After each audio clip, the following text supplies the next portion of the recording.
लो। ओम अपवित्र, थोड़े थोड़े आगे कह जाओ, तो बहुत पीछे कह रहे हो। ओम अपवित्र पवित्रो वा सर्वावस्थांगतो वा यस्मरित पुंडरीकाक्षेपनातु सबभ्यांतर शुचि पुंडरीकाक्ष पुनातु हस्तो प्रक्षालम ऋकेशाय गोविंदाय नमो नमः। अच्छा, जल पी करके सिर के ऊपर मत ले जाना हाथ को, नहीं तो आप नवे दोवे भी अपवित्र हो जाते हो।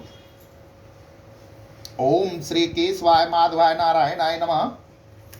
ओम श्री केशवाय माधवाय नारायणाय नमः। ओम श्री केशवाय माधवाय नारायणाय नमः। सीधे हाथ में लो बेटा, एक नहीं।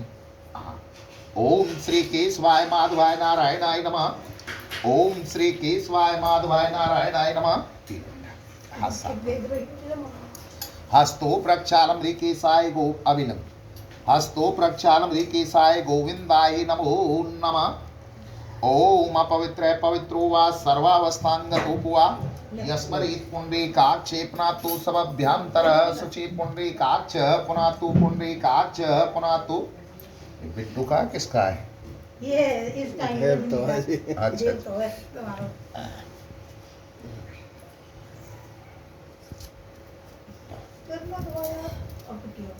नहीं मेरे बेटा आदमी है, अभी छोटे हाथ है। ओम गुरुर्ब्रह्मा गुरुर्विष्णु गुरुर्देवो महेश्वर गुरु साक्षात् परम ब्रह्म तस्मै श्री गुरवे नमः। अखंड मंडलाकारं व्याप्तं येन चराचरं तत्पदं दर्शितं येन तस्मै श्री गुरवे नमः। ओम स्वस्ति न इंद्रो बृहस्पतिः स्वस्ति न पूषा विश्ववेदाः स्वस्ति नस्ताक्षरो अरिष्टनेमि स्वस्ति नो बृहस्पतिर्दधातु। ओम पः पृथिव्यां पे ओखदिषु पयो दिव्यान्तरिक्षे पयोधा पयस्वती प्रदिश सन्तु मह्यम्। ओम विष्णु नराटमसि विष्णु सर्पत्रो असि विष्णु ध्रुवो असि विष्णु सूर्यो असि वैष्णवसी वैष्णवेत्वा। ओम अग्निर्देवता वातु देवता सूर्यो देवता चंद्रमा देवता वसवो देवता रुद्रा देवता आदित्या देवता मारुतो देवता विश्वे देवा देवता बृहस्पतिन्द्रो देवता वर्णो देवता। ओम द्यौ शांति अंतरिक्षों शांति पृथ्वी शांति राप शांति रोषद शांति वनस्पत शांति विश्वे देवा शांति ब्रह्म शांति सर्वगं शांतिवे शांति सामासु शांतुर्भवतु। ओम विश्वान देव सवतर्दूर्तानि परासुवे अद्भद्रं तन्नासुवे। ओम एतं ते देव सवतर यज्ञं प्राहुर्बृहस्पते ब्रह्मणे तेन यज्ञमं तेन यज्ञपत्तेन मां वे। ओम मनोजूत्रयुक्तां माजस्य बृहस्पति यज्ञमिमन्तनु त्वरेष्टि यज्ञग्वं समिवं दधातु। विश्वे देवा सह यमादयन्ताम्। ओम प्रतिष्ठे स्वै प्रतिष्ठानां यज्ञो यत्र तेन जजन्ते सर्वमेव प्रतिष्ठं भवति। हरि ओं मा गणनन्त्वा गणपतिवङ्गवामहे प्रियनन्त्वा प्रियपतिवङ्गवामहे निधनन्त्वा निधपतिवङ्गवामहे वसो ममाहं जानिगर्भदम्मा तुमजासि गर्भदम्मा। ओम अम्बे अम्बालके नमामि कश्चन ससत्सुखे सुभद्रिकां खां पीलवासनीम्। ओम सुमश्ये कदन्तस्य कपिलो गजगणके लंबोदरस्य विकटो विघ्ननाशो विनायके धूम्रकेतो गणाध्यक्षो भालचंद्रो गजान्ने द्वादशेतानि नामानि यः पठेक्षणो यादपि विद्यारंभे विवाहे च प्रवेशे निगमे तथा संग्रामे संकटे च वै विघ्न तस्य न जायते। वक्तुंड महाकाये सूर्यकोटि समप्रभ निर्विघ्नं कुरु मयि देव सर्वकार्येषु सर्वदा। श्रीमन्महागणाधिपते नमे लक्ष्मी नारायणाभ्यां नमे उमा महेश्वराभ्यां नमे वाणीहणगवाभ्यां नमे सची पुरंदराभ्यां नमे मातृपेचरण कमलेभ्यो नमः। इष्ट देवताभ्यो नमे ग्राम देवताभ्यो नमे कुल देवताभ्यो नमे वास्तु देवताभ्यो नमे स्थान देवताभ्यो नमः। सर्वेभ्यो देवेभ्यो नमः सर्वेभ्यो ब्राह्मणेभ्यो नमः। ओम सिद्धि बुद्धि सहिताय श्रीमन्महागणाधिपतये नमः। ला अच्छा, इसमें से गंगा जल के छींटे करें। ओम पाद्योर्पाद्यमस्तु अर्घं मुखे आचमनीयं सर्वांगे जल स्नानं समर्पयामि। श्रीखण्डनं चन्दनं गण्डादोषणोरं लेपनं सुरश्रेष्ठं चन्दनं प्रतिगृह्यताम् अक्षते सुरश्रेष्ठा कुङ्कुमाक्ता शिशुतामैनवेत्ता ग्रहणः परमेश्वरे माल्यादीनि सुगंधीनि माल्यादीनि वै प्रभो मया हर्तानि पुष्पानि पूर्णार्थम प्रतिगृह्यतां धूपम दीपम दर्शयामि नमो नमः। हाथ जोड़ करके प्रार्थना करिए। ओम विघ्नेश्वराय वरदाय सुरप्रियाय लंबोदराय सकेलाय जगद्दिताय नागानेनाय श्रुतिया गेवेवोसिताय गौरीसुताय गणनाथे नमो नमस्ते। ओम गणपतये नमः। ओम पांपते वनदीप्ताभ्यो नमः।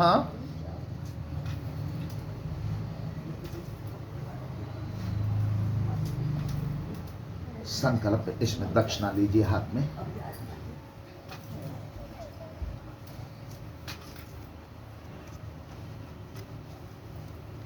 बोलो ओम हरि विष्णु हरि विष्णु हरि विष्णु। ओम तत्सद विष्णु विष्णु श्रीमद्भक्तो महापुरुष वैष्णु राज्ञा ब्राह्मणे द्वितीय प्रार्धे श्री सेत्वरा कल्पे वैवस्वन्वंतरे अष्टाविंशतमे कल्पे कली प्रथम चरणे जम्मू द्वीपे बृहत्खंडे आर्यावर्तांतर्गते ब्रह्मावर्ते पुण्य क्षेत्रे हरियाणा क्षेत्रे पलवल मंडल अंतर्गत श्यामनगर तुईराम कॉलोनी स्थित सम्मत 2080 साह के सालवा 1945 मासोत्तमे मासे महामांगल चैत्र मासे कृष्ण पक्षे शुभ तिथो सप्तभ्याम तिथो अमुक वासरे चंद्रवासरे अमुक गोत्रोत्पन्नम मित्तल गोत्रोत्पन्नम अमुक नामने जयंती प्रसाद जी नामने सह पत्नी को सहितम सह परिवार को सहितम सह बांधो सहितम वेदोक्त फल प्राप्ति कामना सिद्ध्यर्थम गौरी गणेश नवग्रह षोडश मातृका वर्ण देवता आवाहित देव पूजन पुत्री विवाह संस्कार उपरांते श्री सत्यनारायण कथा नित्यम अहम संकल्पम तुभ्यम संपददे।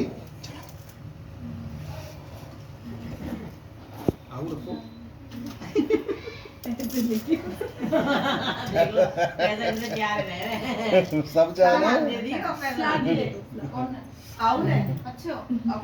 ओम वनस्योतम मनमसि वरुणस्य सकं सार्जनीस्तो वरुणस्य ऋत सदन्यसि वरुणस्य ऋत सदन्मसि वरुणस्य ऋत सदन्मासि। ओम वनदीप्ता करस्दीप्ताभ्यो सर्वेभ्यो तीर्थानि आभयामि स्थापयामि नमो नमः। ओम पांपते वनदीप्ताभ्यो नमः कलश सर्वेभ्यो तीर्थानि आभयामि स्थापयामि। लोटा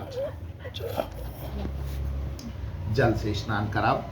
ओम पाद्योर्पाद्यमस्तु अर्घम मुखे आचमनीयम सर्वांगे जल स्नानम समर्पयामि। श्रीखण्डनं चन्दनं गण्डादोषणोरं विलेपनं सुरश्रेष्ठं चन्दनं प्रतिगृह्यताम् अक्षते सुरश्रेष्ठा कुंकुमाक्ता शिशोवतामैनवेत्ता गणः परमेश्वरे धूपम दीपम दर्शयामि नमो नमः। हाथ जोड़ करके प्रार्थना करिए। ओम नमो नमस्ते स्फुटप्रभाय स्वश्वेताहाराय सुमंगलाय सुपासहस्ताय शासनाय जलाधिनाथाय नमो नमस्ते जलाधिनाथाय नमो नमस्ते जलाधिनाथाय नमो नमस्ते। ओम पांपते वनदीप्ताभ्यो नमः। ओम आग्रसेन्द्र सावर्तमानो निवेशयन् मृतन् मृतं चैरण्येन सवतारथेन देवो याति भुवनानि पश्यन्। ओम भूर्भुवस्सुः श्री सूर्याय नमः चंद्रमसि नमः भौमाय नमः बुद्धाय नमः बृहस्पतये नमः शुक्राय नमः शनिश्चराय नमः राहवे नमः केतवे नमः अधिदेवता प्रतिदेवता पंचलोकपाल देवता दशदिक्पाल देवताभ्यो नमः। ओम श्री सदे लक्ष्मी शपथना बहुरात्रि पार्श्वे नक्षत्राणि रूपमस्विनो व्यात्तम महिषन्यखानां मुम्मयखानः सर्वलोकं मयखानः महालक्ष्मी नमः दुर्गा दिव्यै नमः षष्ठी योगिनेभ्यो नमः षोडश मात्रका सप्तव्रत मात्रका सरम माते शक्तिभ्यो नमः ओम ब्रह्मणे सरसा अष्टनेत्र चतुर्मुखम गायत्री सहितं देवं ब्रह्मणे आभ्यामी स्थापयामि ओम केशवं पुण्यकाक्षं माधवं मधुसूदनं रुक्मणी सहितं विष्णुदेवम् आभ्यामी स्थापयामि ओम शिवं शंकरं ईशानं द्वासादं त्रिलोचनं उमायां सहितं शिवदेवम् आभ्यामी स्थापयामि ओम ओंकार विंदुसुक्तम नित्यम धायनी कामदम मोक्षदम च ओंकाराय पंचोंकार देवताभ्यो नमः वास्तु पुरुषेभ्यो नमः वासुकी नागेभ्यो नमः ओम सच्चिदानंद रूपाय विश्वोत्पत्त्यादि तवे तापत्र विनाशाय श्री कृष्णाय ओम नमः कृष्ण परिवाराय वास्तु पुरुषेभ्यो नमः वासुकी नागेभ्यो नमः सर्वेभ्यो देवेभ्यो आभ्यामी स्थापयामि नमो नमः गंगा जल से स्नान ओम पाद्योर्पाद्यमस्तु अर्घं मुखे आचमनीयं सर्वांगे जले स्नानं समर्पयामि श्रीखण्डनं चन्दनं गण्डाधौ सुरवरं लेपनं सुरश्रेष्ठं चन्दनं प्रते गृह्यताम् अक्षते सुरश्रेष्ठा कुङ्कुमाक्ता शिशोतामयि नैवेद्याग्रणः परमेश्वरे माल्यादीनि सुगन्धीनि माल्यादीनि वै प्रभो मया हर्तानि पुष्पाणि पूजनार्थं प्रते गृह्यताम् धूपम दीपम दर्शयामि नमो नमः हाथ जोड़ करके प्रार्थना करिए ओम शांताकारं भुजगसेनं पद्मनाभं सुरेशं विश्वाधारं गगन सदृशं मेघवर्णं स्वांगं लक्ष्मीकान्तं कमलनयनं योग विद्यानगम्यं वंदे विष्णु भवहरणं सर्वलोकैकनाथनं मंत्रहीनं क्रियाहीनं भक्तिहीनं सुरेश्वर यत्पूजितं मया देवः परिपूर्णं त्वदस्तमे ओम आदित्या वसवो रुद्रा विश्वे देवा मरुद्गणा तिलकन्ते प्रियक्षन्तु धर्म कामार्थ सिद्धये ओम भद्रं कर्णेभिः शृणुयाम देवा भद्रं पश्येमाभिर्यजत्रा स्थिरंगयितोष्टवागुं सस्तोन्भेर्यसेमहि देवयितं जदायुः शतमेन्नुसरदुहन्ति देवा जत्रा नशर्काजरसं तमुनां पुत्रासो यत पितरो भवन्ति मानो मध्या विरेखता जुगरन्तो अदति द्यौरतिरन्तरिक्ष मदितिर्मातास्य पुत्रस्य पुत्रः विश्वे देवा अदतिः पञ्चजना आदितिरजाते मदितिरजन त्वं मह निबो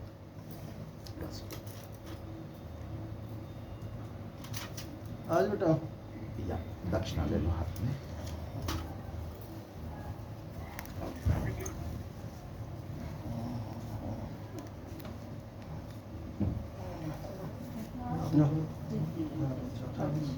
लाओ यूं करो हाथ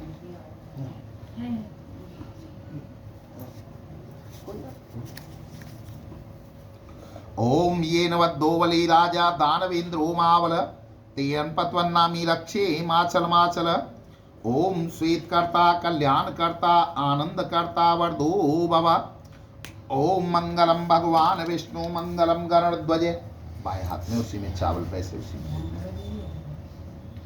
ओम ये नवद्दोवली राजा दानवेन्द्रो महाबल तेयनपत्वन्नामी रक्षे माचल माचल ओम स्वीतकर्ता कल्याणकर्ता आनंदकर्ता वरदो भवाः ओम ये नवद्दोवली राजा दानवेन्द्रो महाबल तेयनपत्वन्नामी रक्षे माचल माचल ओम स्वीतकर्ता कल्याणकर्ता आनंदकर्ता वरदो भवाः ओम भद्रं कर्णेभिः शृणुयाम देवा भद्रं पश्येमाभिर्यजत्रा स्थिरंगयितोष्टवाग्मुं सस्तोन्भेर्यसेमहि देवयितं जदायुः शतमेन्नुसरदुहन्ति देवा जत्रा नशर्काजरसं तमुनां पुत्रासो यत पितरो भवन्ति मानो मध्या रिरेखता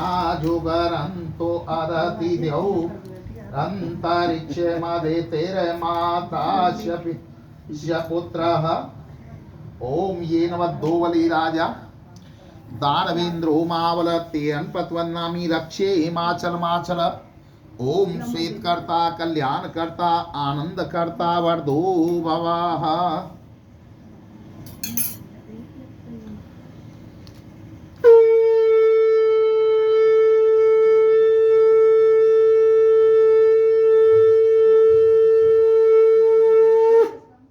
बोलो आनंद कंद भगवान की जय। बोलो श्री सत्यनारायण भगवान की जय। बोलो अपने अपने गुरु गोविंद भगवान की जय। बोलो अपने अपने माता पिता ने की जय। एक बार नेमी सारण्य तीर्थ स्थान पर 88,000 ऋषि मुनि बैठे हुए थे। तब इन मुनियों ने श्री सूर्य से कहा कि हे सूर्य महाराज, आप हमको कोई ऐसो व्रत उपाय बतलाओ जिससे सबको कल्याण हो। तब तो श्री सूत जी महाराज कहने लगे कि हे मुनिवरो, आपने बहुत ही सुंदर प्रश्न कियो है। यही प्रश्न एक बार नारद जी ने भगवान विष्णु से कियो। तो भगवान विष्णु कहने लगे कि हे नारद, ऐसा उपाय तो भगवान श्री सत्यनारायण को व्रत पूजन है। तब नारद मुनि कहने लगे कि हे प्रभु, यह व्रत कब करना चाहिए, कौन से दिन करना चाहिए, किस वक्त करना चाहिए, किस प्रकार करना चाहिए, आप मुझे विस्तार पूर्वक बतलाओ। तब भगवान विष्णु कहने लगे कि हे नारद, किसी भी दिन श्रद्धायुक्त भाव से भगवान को व्रत पूजन करे, भक्ति पूर्वक केला गेहूं आटा दूध दही भगवान की सेवा में अर्पण करे, सज्जनों सहित परिवार के सहित में भगवान को व्रत पूजन करे और श्री सत्यनारायण को स्मरण करे। यह प्रकार करने से मनुष्य निश्चय ही मोक्ष को प्राप्त करता है और विशेष करके कलयुग में पृथ्वी पर इससे आसान उपाय कोई नहीं है। बोलो श्री सत्यनारायण भगवान की जय। श्री सूत जी महाराज कहने लगे कि हे मुनिवरो, अब आगे आपको मैं एक कथा सुनाता। काशीपुरी के अंदर एक स्वतानंद नाम का गरीब ब्राह्मण रहता था। वह ब्राह्मण प्रतिदिन भिक्षा के लिए भ्रमण करता था। तब तो विप्रों से प्रेम करने वाले भगवान ने एक दिन गरीब विप्र का रूप धारण किया और बातें पूछो कि भैया तुम काहे लिए यहाँ घूमो। तब तो ये विप्र कहने लगे, महाराज मैं तो यहाँ पर भिक्षा के लिए भ्रमण करता हूँ। यदि आप पर कोई ऐसा उपाय होए कि जाके करने से ये मेरी गरीबी दूर हो जाए तो आप मेरे को बतलाने की कृपा करें। तब तो ये विप्र कहने लगे हो कि हे भैया ब्राह्मण, तुम सत्य के व्रत करो, सत्य के पूजन करो, अर्थात भगवान श्री सत्यनारायण को व्रत पूजन करो। विप्र के ऐसे वचन सुनकर वे ब्राह्मण रात भर सो न सके। दूसरे दिन प्रातः काल उठ्यो तो आने बात को संकल्प कियो कि आज मुझे जो कुछ भी धन प्राप्त होगा वही ते मैं भगवान को व्रत पूजन करूंगा। तब उसने इस प्रकार संकल्प कियो तो कहते हैं, जा पर कृपा राम की होई ता पर कृपा करें सब कोई। आज उसके ऊपर परब्रह्म परमात्मा की कृपा हुई और उसको अपार धन प्राप्त हुआ। उसी धन के साथ उसने अपने भाई बंधु रिश्तेदार सभी को बुला करके भगवान को व्रत पूजन कियो, प्रसाद ग्रहण कियो।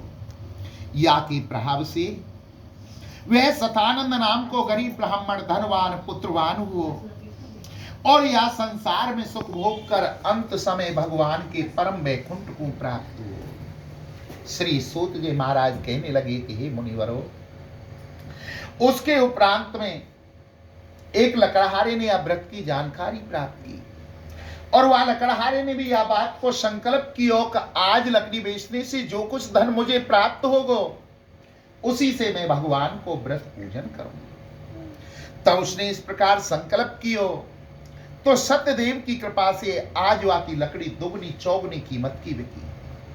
अब तो ये पंचचित पके केले शक्कर गेहूं आटा दूध दही भगवान श्री सत्यनारायण व्रत की कुल सामग्री लेकर अपने घर पहुंचे और अपनी स्त्री के साथ अपने भाई बंधु रिश्तेदार सभी के साथ में भगवान को व्रत पूजन कियो, प्रसाद ग्रहण कियो। या के प्रभाव से वे राजा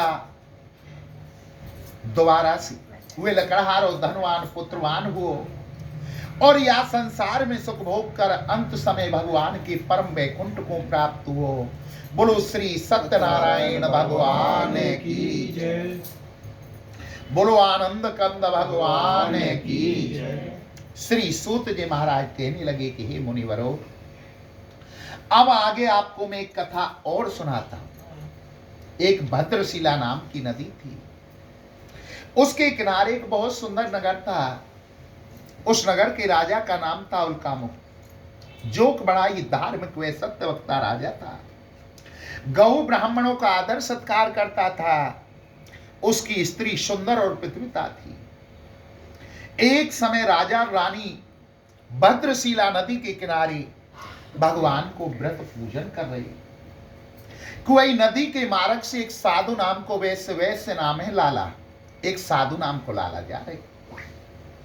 वहां ने देखो कि नदी के किनारे कोई प्राणी भगवान को व्रत पूजन कर रहे हो, तो जिज्ञासा बस अपनी नाव को नदी के किनारे लगाए हो और राजन के पास जाकर विनय भाव से पूछने लगे हो कि हे राजन, ये भक्तियुक्त भाव से आप क्या कर रहे हैं? कौन से देवता की पूजा कर रहे हैं और या के करने से काय फल की प्राप्ति हो, ये काय के लिए यहाँ किया जाए? नाना प्रकार के प्रश्न किए। तब तो राजा उल्कामुख कहने लगे हो कि हे भैया वैश्य, यह भगवान विष्णु अर्थात भगवान श्री सत्यनारायण को व्रत पूजन है, जो कि धन धान्य एवं संतान प्राप्ति के लिए किया जाए। अब तो साधु नाम को वैसे कहने लगे हो कि हे राजन, फिर तो आप यह व्रत को मेरे को भी बतलाओ। इस उत्तम व्रत को तो मैं भी करूंगा, क्योंकि मेरी भी कोई संतान नहीं है। राजा उल्का मुख से साधु नाम को वैश्य वह व्रत की जानकारी प्राप्त करके अपने नगर को गए हो और वहां ने बात को संकल्प कियो कि जब वो संतान उत्पन्न होगी तो मैं भगवान को व्रत पूजन करूंगा। शर्त पहले रख दी, आखिर जात को लाल आओ कि जब मुझे संतान उत्पन्न होगी तो मैं भगवान को व्रत पूजन करूंगा। तब उसने इस प्रकार संकल्प कियो। सत्यदेव की कृपा से उसकी स्त्री गर्भवती हुई और 10वें मास में लीलावती गर्भ से एक अति सुंदर कन्या ने जन्म लियो। वह कन्या शुक्ल पक्ष चंद्रमा की ज्योति के समान बढ़ने लगी, अर्थात जिस प्रकार शुक्ल पक्ष का चंद्रमा दिन प्रतिदिन बढ़ता है, उसी प्रकार वह की कन्या बढ़ने लगी। उसको नामकरण कराया, कलावती उसको नाम रखियो। तब उसकी स्त्री लीलावती हाथ जोड़ करके बोली कि हे स्वामी, जा व्रत को आपने संकल्प किया वो आपको पूरा कर लियो, अब तो हमें संतान भी प्राप्त हो गई है। तो साधु नाम को वैसे कहने लगे हो कि हे प्रिय, कन्या विवाह उपरांते श्री सत्यनारायण व्रत कथा, कि कन्या के विवाह के बाद में तो वैसे ही सत्यनारायण की कथा करवानी पड़े, तो काय लिया 2-2 बार खर्चा करे, एक ही बार कर लेंगे। इसलिए कहने लगी ठीक है स्वामी, जैसी आपकी आज्ञा। या प्रकार अपनी स्त्री को समझाकर व्यापार के लिए चले गए और अनेक वर्षों व्याध व्यापार करके लौटे हो, तो सखियों के साथ खेलती हुई अपनी कन्या को विवाह की योग्य देखकर दूतों को बुलावा भेजा और आने पर आज्ञा की कि जाओ मेरी कन्या के लिए सुयोग्य वर देख कर लाओ। दूत आज्ञा पाकर कंचन नगर को गए और वहां से एक सौंदर्य लड़के को लेकर साधु के पास आए। उस सौंदर्य लड़के को देखकर साधु नाम के वैश्य ने अपनी कन्या को विधि विधान से विवाह कर दियो और विवाह के बाद भी उस उत्तम व्रत को करना भूल गए हो। अब तो अपने कर्म में लीन अपने जमाई के साथ व्यापार के लिए चलोगे। दोनों साथ साथ व्यापार करने लगे। फिर दोनों राजा चंद्रकेतु के नगर में पहुंचे।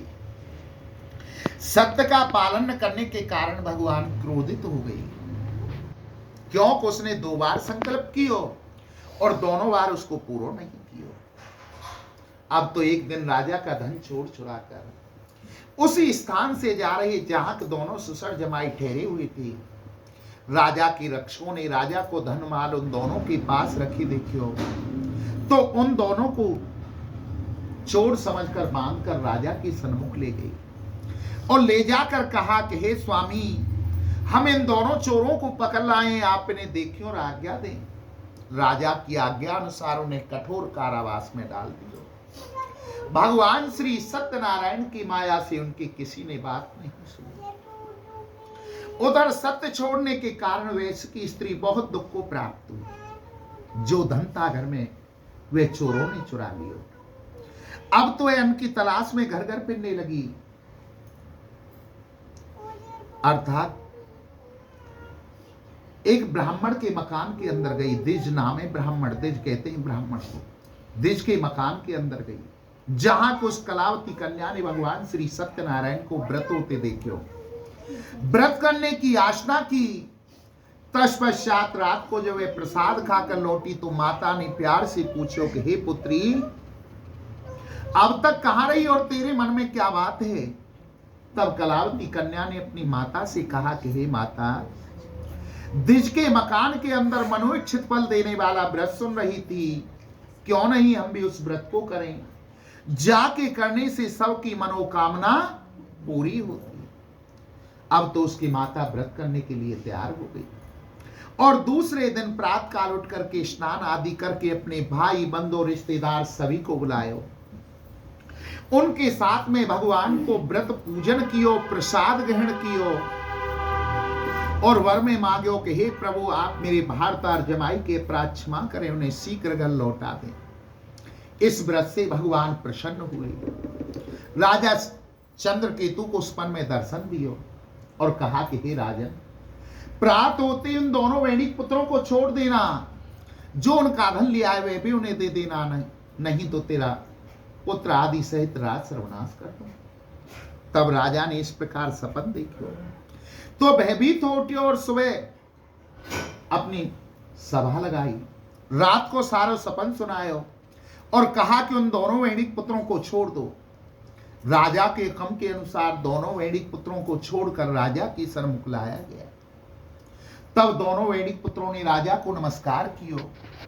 राजा ने उनसे कहा कि दुर्भाग्यवश आपको बड़ा ही कष्ट प्राप्त हुआ है, परंतु अब कोई भय वाली बात नहीं है।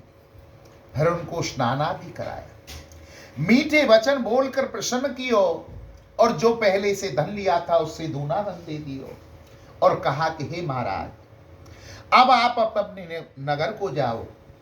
तब दोनों महाजन राजा को दंडवत करके खुशी खुशी अपने नगर के लिए चल दिए। बोलो श्री सत्यनारायण भगवान की जय, बोलो आनंद कंद भगवान की जय। उस साधु वैश्य का अवश्य मंगल कार्य पूर्ण हुआ तथा द्विज का धन लेकर अपने नगर के लिए प्रस्थान कियो। थोड़ी ही दूर गए तो भगवान ने दंडी को रूप धारण करके और बातें पूछो, भैया तेरी नाम में क्या है? तो कहने लगे, वो कायलियां पूछे क्या लूटनो चाहे? मेरी नाम में तो लता पता है। ऐसे कठोर झूठे असत्य वचन सुनकर तेरा वचन सत्य हो, तेरा वचन सत्य हो, ऐसा कहता हुआ दंडी एक छायादार वृक्ष के नीचे जाकर बैठे थे। दंडी के जाने के बाद नाव अचानक हल्की होने के कारण ऊपर उठी और उसमें देखो कि लता पताएं। यह देखकर महाजन मूर्छित होकर पृथ्वी पर गिर पड़े। होश आने पर जमाई ने कहा, शोक क्यों करते हो? ये तो दंडी को श्राप है, क्योंकि आपने उनसे झूठ बोलियो। इसलिए उनकी शरण में चलो और उनसे क्षमा याचना करो। दामाद के ऐसे वचन सुनकर दंडी के पास गई और जाकर के प्रार्थना पूर्वक कहने लगे कि हे प्रभु, हमारो अपराध क्षमा करो, हमारो अपराध क्षमा करो और पहले के समान नौका में न धन भर दो। वैश्य के ऐसे वचन सुनकर के दंडी भगवान कहने लगे कि हे वैणिक पुत्र, मेरी आज्ञा से तुम्हें बारंबार कष्ट प्राप्त हुआ है। तब तो ऐसे कहने लगे हो कि हे प्रभु, ब्रह्मा आदि समस्त देवता आपके गुण को नहीं जानते, तो मैं मूर्ख आपकी माया को कैसे जान सकता हूं? अब आप प्रसन्न हो जाओ, मैं आपकी पूजा करूंगा, मैं आपकी शरण में हूं, मेरी रक्षा करो, मेरी रक्षा करो। ऐसे भक्ति युक्त वाक्य सुनकर भगवान वर देकर वहीं अंतर ध्यान हो गई। वैश्य का मनोरथ पूर्ण हुआ और धन से पूरित नाव को लेकर पुनः अपने नगर के लिए प्रस्थान कियो। अपने नगर के सन्मुख पहुंचकर सेवक को घर भेजो। सेवक ने घर जाकर वैणिक की स्त्री को हाथ जोड़कर प्रणाम करके कहने लगे, महाराज साधु, जमाई के साथ आनंद पूर्वक अपार धन लेकर नगर के समीप आ गए। दूत के मुख से बात सुनी तो लीलावती ने अपनी पूजा को वहीं पर पूर्ण कियो, प्रसाद ग्रहण कियो और अपनी पुत्री से कहा कि हे पुत्री, मैं अपने पति के दर्शन के लिए जा रही हूं, तू भी शीघ्र अपनी पूजा को पूर्ण करके प्रसाद ग्रहण करके तू भी आना। माता के ऐसे वचन सुनकर वहां ने पूजा तो वहीं इस बात की, किंतु जल्दी जल्दी में भगवान के प्रसाद छोड़कर अपने पति के दर्शन के लिए चली आई। जब वह प्रसाद छोड़कर आई तो भगवान क्रोधित हो गई और वह के पति को नाव के साथ जल में अदृश्य कर दियो। तब कलावती कन्या ने अपने पति को न देखियो तो वह मूर्छित होकर पृथ्वी पर गिर पड़ी। दुखी कन्या को देखकर उसकी माता रोती हुई अपने पति से पूछने लगी कि नाव के साथ जमाई कहां पर हो। साधु नाम को वैसे सोचने लगे, हो न हो अवश्य ही मुझसे या मेरे परिवार से कोई भूल गलती हुई है।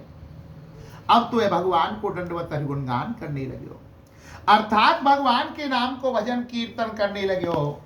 श्रीमन नारायण नारायण नारायण, श्रीमन नारायण नारायण नारायण, लक्ष्मी नारायण नारायण नारायण, लक्ष्मी नारायण नारायण नारायण, श्रीमन नारायण नारायण नारायण, श्रीमन नारायण नारायण नारायण, सत्य नारायण नारायण नारायण, सत्य नारायण नारायण नारायण, श्रीमन नारायण नारायण नारायण, श्रीमन नारायण नारायण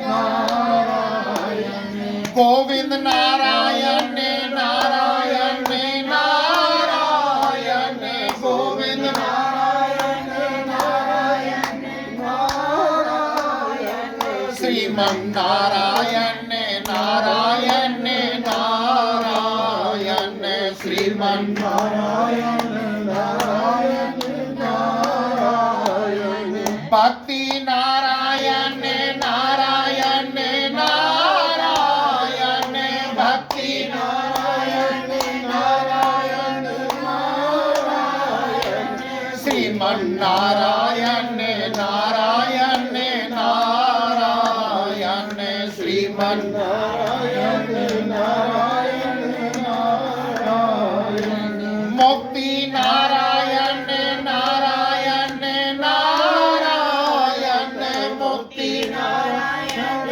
नारायण नारायण, श्रीमन नारायण नारायण नारायण, श्रीमन नारायण नारायण नारायण। बोलो श्रीमन नारायण भगवान की जय, बोलो आनंद कंद भगवान की जय। जब साधु नाम के वैश्य ने इस प्रकार भगवान को भजन कीर्तन कियो तो भगवान प्रसन्न होकर आकाशवाणी द्वारा कहा कि हे साधु नाम के वैश्य, तेरी कन्या प्रसाद छोड़कर पति के दर्शन के लिए चली आई है। वह घर जाकर प्रसाद खाकर आई तो उसे अवश्य पति मिल जाए। तब कलावती कन्या को होश हुआ और वहां ने ऐसी आकाशवाणी सुनी तो वह झटपट कर गई और श्रद्धा पूर्वक भाव से, भक्ति युक्त भाव से प्रसाद खाकर लौटी। तो बोले घर चलिए, देरी क्यों कर रहे हो, घर चलकर भगवान को व्रत पूजन करना है। कन्या के इसी वचन सुनकर वे धन से पूरित नाव को लेकर अपने घर गए और या के बाद वे पूर्णमासी एवं संक्रांति के दिन भगवान को व्रत पूजन करने लगे। या के प्रभाव से या संसार में सुख भोग कर अंत समय भगवान के परम वैकुंठ को प्राप्त हुए। बोलो श्री सत्यनारायण भगवान की जय, बोलो आनंद कंद भगवान की जय। श्री सूत जी महाराज कहने लगे कि हे मुनिवरो, अब आगे आपको मैं एक कथा और सुनाता हूं।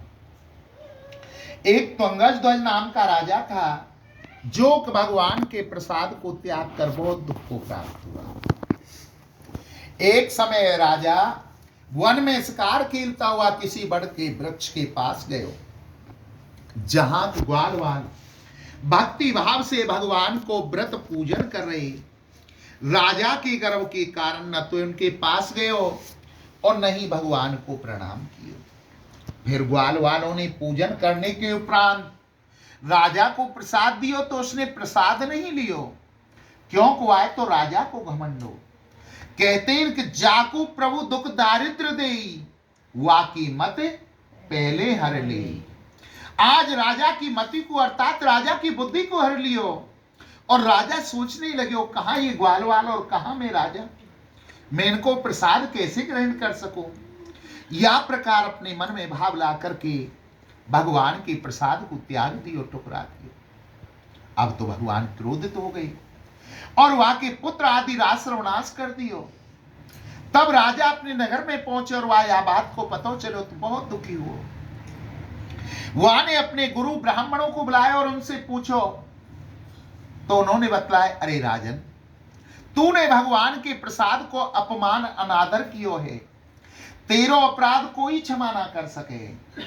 तेरो अपराध तो तभी क्षमा है सके जब तू उन ग्वाल वालों के साथ में भगवान को व्रत पूजन करे, प्रसाद ग्रहण करे, तो तेरो अपराध क्षमा हो, अन्यथा नहीं। गुरु ब्राह्मणों के ऐसे वचन सुनकर अब तो राजा नंगे पैरों ही बन के लिया दौड़ पड़े और इधर उधर भूख और प्यास भटकते उन ग्वाल वालों के पास में पहुंचो।